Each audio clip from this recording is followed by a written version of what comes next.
अस्सलाम वालेकुम। मेरा नाम है काशिफ और आप देख रहे हैं स्टोरीज 2.0। जो लोग हमारे इस चैनल को सुनते हैं, हमारी वीडियोस देखते हैं, वो ये बात जान लें कि आप बिल्कुल ठीक जगह पहुंचे हैं, क्योंकि सुल्तान महमूद गजनवी की कहानियां यूट्यूब पर हज़ारों मौजूद हैं। मैंने बहुत तज्जिया किया, बहुत तजुर्बा किया, बस सारी झूठ पर मबनी है, व्यूज़शिप और पैसों का फड्डा। मैं जो कहानी आपको पेश कर रहा हूँ ये 3-4 किताबों का मजमुआ है, क्योंकि मैं चाहता हूँ कि मुसलमानों की तारीख हक़ाइक़ के साथ मालूम हो। इसीलिए मेरी इस कोशिश की दाद ज़रूर दीजिएगा, वो मुझे ज़रूर दुआओं में याद रखें। अगर आपने पिछली एपिसोड नहीं सुनी तो ऊपर आई बटन पर क्लिक करें और एपिसोड सुन लें। 2 रोज़ तक बहरे की फ़िज़ा में पुरस्रार सा ठहराव तारी था। तीसरे रोज़ अमीर बहरा नवासा शाह ने फ़ौज के आला हुकाम को बुला लिया और कहा कि अपनी फ़ौज में जो 4-4.5 हज़ार हिंदू हैं, इन्हें मुहासरे में लड़ने का वो तजुर्बा नहीं जो गजनी की फ़ौज को है। कल तमाम मुसलमान फ़ौज शहर से बाहर चली जाएगी और हिंदू कमांडर और सिपाही शहर के अंदर रहेंगे। आप लोग बाहर से किला तोड़ने की कोशिश करेंगे, हम हिंदुओं को समझाएंगे कि किले का दिफा किस तरह किया जाता है। उसी रात नवासा शाह ने सिपा सालार और उसके नायब सालारों को अपने यहाँ बुला लिया। उन्होंने आकर देखा कि मुहाफिज दस्ता जो मुसलमान हुआ करता था, इसमें अब हिंदू सिपाही हैं। नवासा शाह ने चंद एक मुहाफिजों को अंदर बुलाकर सालारों उनके दोनों नायबों को गिरफ्तार करा लिया और हुक्म दिया कि इन्हें कैद खाने के अंदर अलग अलग पंडरियों में बंद कर दिया जाए। अगली सुबह हुक्म के मुताबिक फ़ौज की तमाम तर मुसलमान नफरी बाहर चली गई। नवासा शाह के हुक्म से शहर का दरवाज़ा बंद कर दिया गया और हिंदू नफरी ने दीवारों पर जाकर मोर्चे संभाल लिए। मुसलमान इसे मश्क और तरबियत समझ रहे थे। उन्होंने हुक्म के मुताबिक किला तोड़ने की झूठ मूठ की नकल हरकत की। ऊपर से हिंदू फौजियों ने इन पर तीर बरसाने शुरू कर दिए। इसके साथ ही नवासा शाह ने दीवार से बुलंद आवाज़ से बार बार ऐलान किया, गजनी वालों, ज़िंदा रहना चाहते हो तो गजनी वापस चले जाओ। मैं नवासा शाह नहीं, सुखपाल हूँ। मैं मुसलमान नहीं, हिंदू हूँ। तुम्हारे तीनों सालार कैद में पड़े हैं। मुसलमान फ़ौज के होश उड़ गए।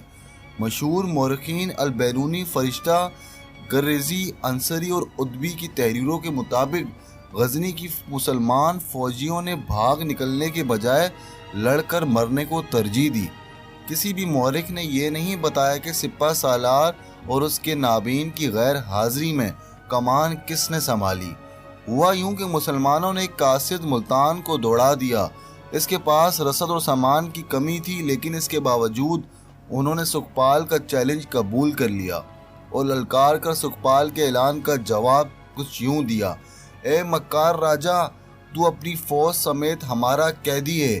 अगर शहर में किसी मुसलमान बाशिंदे पर हाथ उठाया गया तो बहरे की ईंट से ईंट बजा देंगे और भी हिंदू जिंदा नहीं रहेगा। उन्होंने शहर का मुहासरा कर लिया और दरवाजे तोड़ने और कहीं नकब लगाने की कोशिश शुरू कर दी। गजनी की तरफ जाने वाला कासिद बहुत तेज था। पेशावर तक उसने 2 घोड़े मुसाफिरों से छीने। थके हुए घोड़ों को वो छोड़ता हुआ गया। उसने आराम, नींद, खाने पीने की परवाह न की। मुल्तान वाला कासिद जल्दी मंजिल पर पहुंच गया और वहां से कमक चल पड़ी। गजनी में हालत ये हो गई थी कि एक अली खान ने इस खुशफहमी में गजनी पर फौज कशी की थी कि सुल्तान महमूद हिंदुस्तान में है और गजनी में फौज न होने के बराबर है। वो बड़े तहम्मुल से बड़ा चला आ रहा था। उसे गुमान ना था कि सुल्तान महमूद का पैगाम रसानी का निज़ाम, उसकी फ़ौज की कूच की रफ्तार इतनी तेज़ है वो जैसे उड़कर आ गया हो। मोहम्मद कासिम फरिश्ता लिखता है कि सुल्तान महमूद जब गजनी पहुंचा तो अली ख़ान ने यकीन न किया।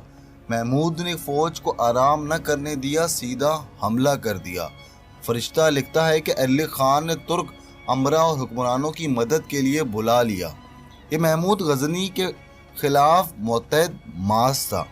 महमूद गजनवी ने अपनी फ़ौज के एक हिस्से की कमान अपने भाई नसीरुद्दीन यूसुफ को दी और अपने मशहूर सिपा सालार अबू अब्दुल्ला अलताई को इसके साथ रखा। دائیں بازو کی کمان التنتش حاجب کے پاس اور بائیں بازو کی ارسلان جاذب کے پاس تھی۔ اس بازو میں اغوان اور خلجی تھے۔ محمود کے دشمن کا متحد ماس کمزور نہیں تھا۔ علی خان نے اپنی قیادت میں محمود کی فوج کی کلب پر حملہ کر دیا۔ محمود گھوڑے سے کود کر اترا اور سجدہ ریز ہو گیا۔ اٹھ کر ہاتھ دعا کے لیے پھیلائے اور گھوڑے پر سوار ہونے کے بجائے ہاتھی پر جا چڑھا۔ اس نے اپنی فوج کو اللہ کے نام پر للکارا۔ اس نے پیادوں کے آگے ہاتھیوں کی دیوار کھڑی کر رکھی تھی۔ اس نے حملہ روکنے کے لیے ہلہ بولنے کا حکم دے دیا۔ ہاتھیوں کے ساتھ گھوڑا سوار تھے۔ علی خان کی فوج اس بلے کے آگے ٹھہر نہ سکی۔ قاسم فرشتہ مورخ لکھتا ہے، محمود کے ایک ہاتھی نے علی خان کے اس محافظ کو جس نے اس کا پرچم اٹھائے رکھا تھا سونڈ میں پکڑ اور دور اوپر کو اچھال دیا۔ محمود کے ہاتھیوں نے دشمن کو اس طرح کچلا جیسے پاؤں تلے ڈنڈی دل کو مسل کر رکھتی ہے۔ دشمن گھبرا کر پسپا ہوا۔ محمود غزنوی نے اس کا تعاقب کیا اور چیدہ چیدہ امرا اور سالاروں کو پکڑ کر ہمیشہ کے لیے ختم کر دیا۔ یہ اس کے سجدے کا کرشمہ تھا۔ دشمن ختم ہو چکا تھا تو بحرے کا قاصد اس کے پاس یہ پیغام لے کر پہنچا کہ سکھپال نے دھوکہ دے کر بحرے پر قبضہ کر لیا۔ سلطان محمود غزنوی نے کوئی وقت ضائع نہ کیا اور فوج کو کوچ کرنے کا حکم دے دیا۔ اس کے پہنچنے تک مسلمان بحرے کا ایک دروازہ توڑ کر شہر میں داخل ہو چکے تھے۔ ملتان سے کمک آ گئی تھی۔ انہوں نے ہندوؤں نفری پر جلدی قابو پا لیا اور سکھپال کو بھی انہوں نے گرفتار کر لیا۔ سلطان محمود دل پر بڑا ہی ناگوار بوجھ لے کر آیا تھا، لیکن بحرے کی کیفیت دیکھ کر عیش عیش کر اٹھا۔ اس نے سکھپال کو بلایا اور اسے اتنا ہی کہا، میں تمہیں تمام عمر کے لیے قید میں ڈالتا ہوں، تمام عمر اپنے کیے کی تم سزا بھگتے رہو گے۔ ناظرین، اس کے بعد نگر کوٹ ہندوستان کا ایک مشہور قلعہ ہوا کرتا تھا۔ وہ دور قلعوں کا ہی تھا۔ اس کے کھنڈرات آج بھی موجود ہیں۔ ایک سے ایک وسیع اور مضبوط قلعہ تھا، لیکن نگر کوٹ کے قلعے کو خصوصی شہرت اس لیے حاصل تھی کہ اس کے اندر بہت بڑا مندر تھا۔ مندر بجائے خود ایک قلعہ تھا۔ اس کے کمرے بھول بھلائیوں جیسے تھے۔ اس کا تہہ خانہ بھی تھا۔ اس کے مندر میں گھوڑے اور ہاتھی گم ہو جاتے تھے۔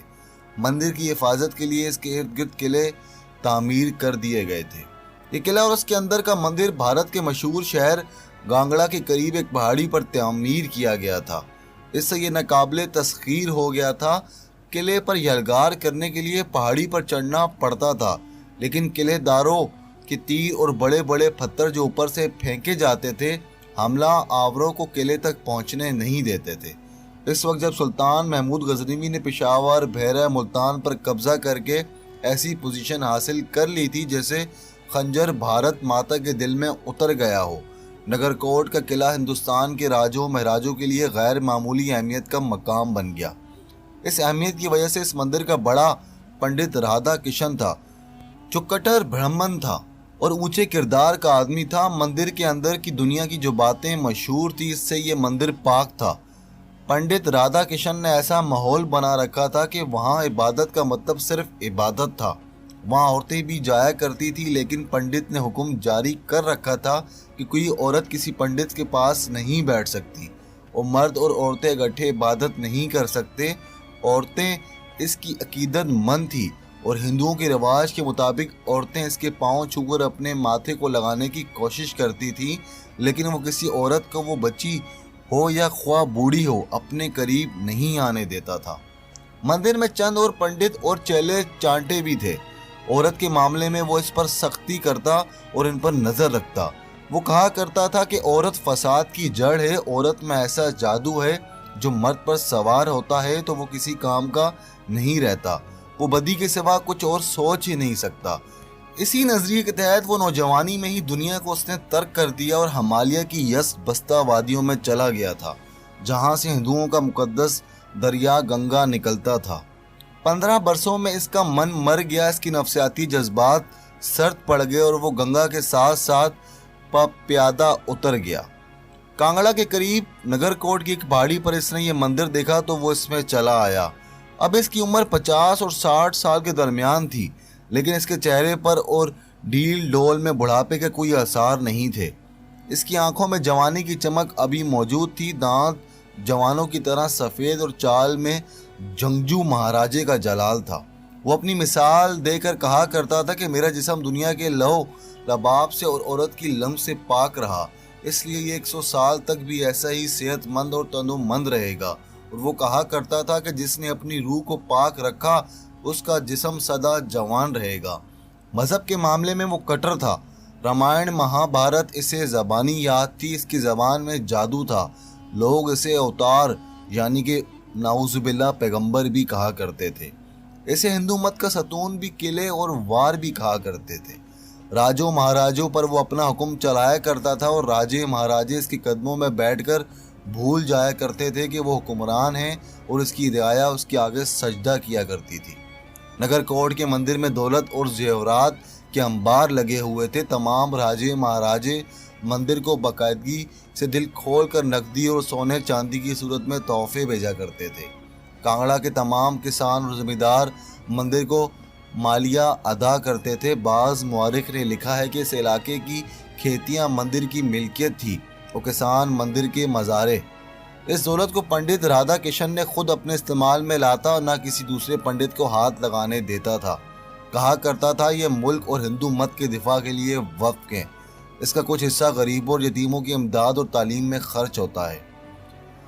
358 हिजरी 1007 ईस्वी का वाक़या है जब सुल्तान महमूद गजनवी ने पहले आज के अटक के गिरदो नवा में लाहौर के महाराजा अनंतपाल को शिकस्त देकर ऐसा भगाया कि वो कश्मीर चला गया।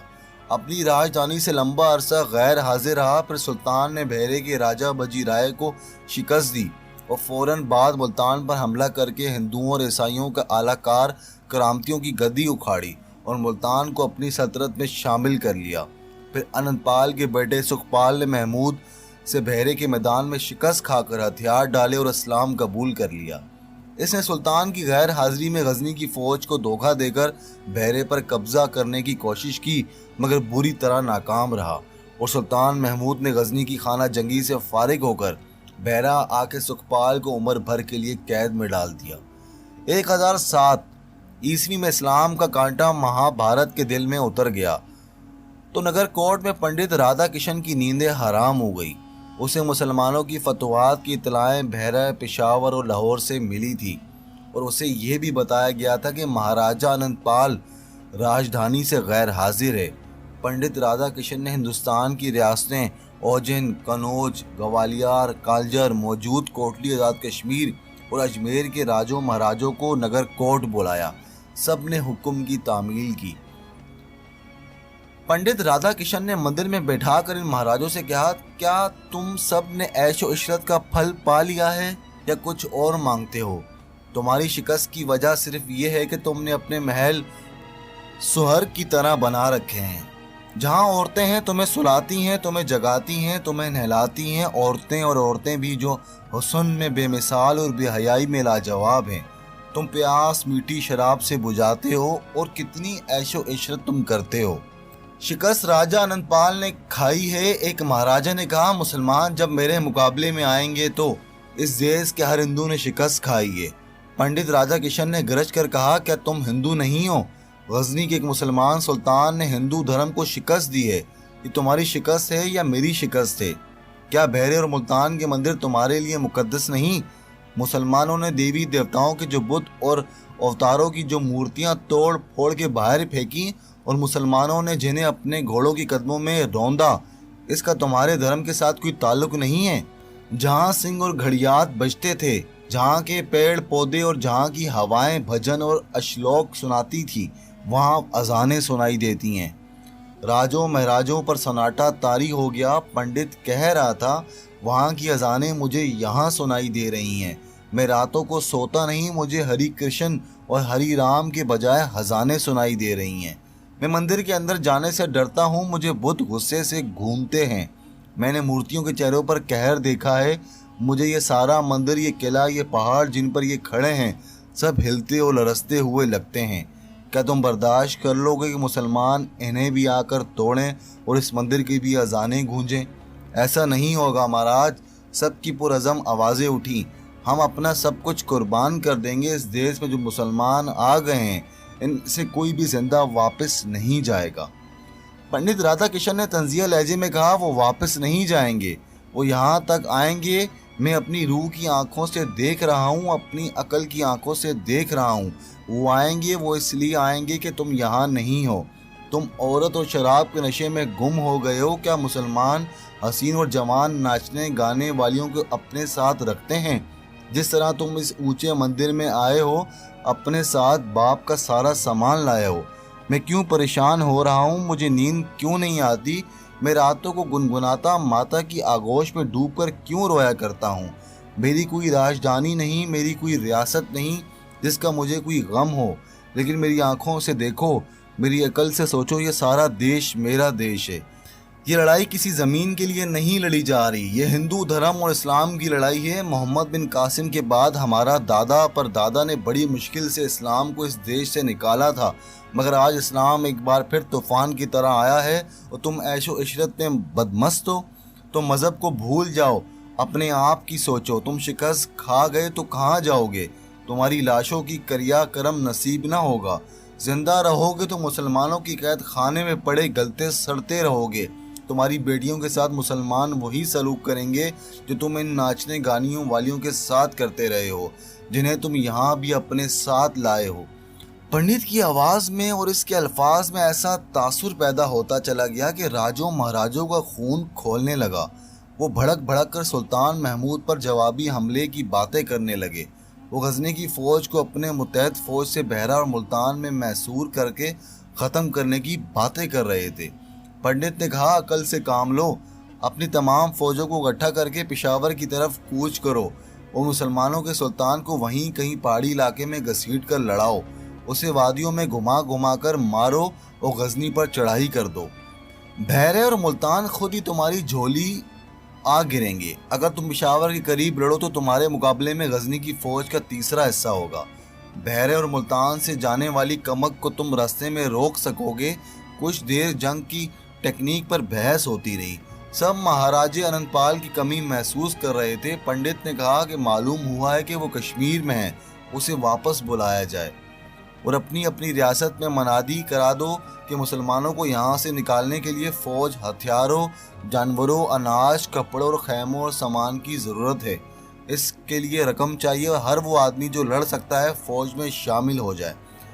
नाजरीन, इसके बाद क्या होगा? ये तमाम हिंदू जो राधा किशन मंदिर में इस पुजारी ने इकट्ठे किए, क्या ये तमाम जाकर चढ़ाई करेंगे और क्या सुल्तान महमूद की फ़ौज को नुकसान होगा? ये सब कुछ जानने के लिए हमारी अगली एपिसोड का ज़रूर इंतज़ार करना। मेरी इस कोशिशों की, मेरी इस काविशों की मुझे ज़रूर दाद देना। मेरी इस वीडियो का पैगाम दुनिया के तमाम मुसलमानों को आपके ज़रिए पहुंचना चाहिए, यह आपका फ़र्ज़ है। अपना बहुत ख्याल रखना, मुझे दुआ में याद